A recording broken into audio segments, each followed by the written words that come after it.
तुम्हालाही तुमच्या गार्डनमध्ये अशी फुलं तोडायचे आहेत का? तर मग उशीर कसला करताय, लवकर नर्सरीत जावा आणि असे भरपूर प्रकारचे फुलांचे रोपं घेऊन या. जर जागा कमी असेल तर 2-4 आणा, भरपूर जागा असेल तर कंजूसी करू नका. भरपूर व्हरायटीची फुलं भेटतात आणि जे साधे सिंपल आहेत आपल्या इथं येणारे असेच आणा आणि लावा. आणि जसं आपल्या मुलांना आपण लहानाचं मोठं करतो त्यांना प्रेम देऊन, तशाच प्रकारे यांना पण थोडंसं प्रेमाने पाणी घाला.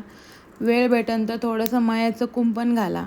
बघा तुम्हाला हे थोड्या दिवसामध्ये एकदम छान फुलं फळं द्यायला सुरू करतील. आणि आपल्या गार्डनमध्ये जे फुलं तोडायचा आनंद, तो सुख ते कुठंच नाही आहे. तर तुम्हालाही असं सुख अनुभवायचं असेल तर तुम्हाला झाडं लावावंच लागतील.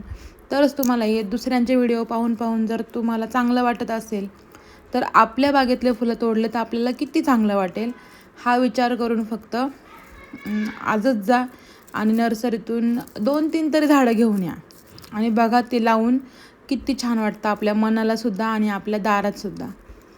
तर असे जास्वंद वगैरे जर असतील फुलं तर त्यांना लगेच कळ्या असतात आणि लगेच फुलं उमलायला सुरुवात होते. त्याच्यामुळे हे तर बिलकुल वाट पाहावी लागत नाही की याला लावणार कधी, फुलं कधी येणार. आणि देवाला जर दिलं तर देव पण तुमच्यावर खुश होतील.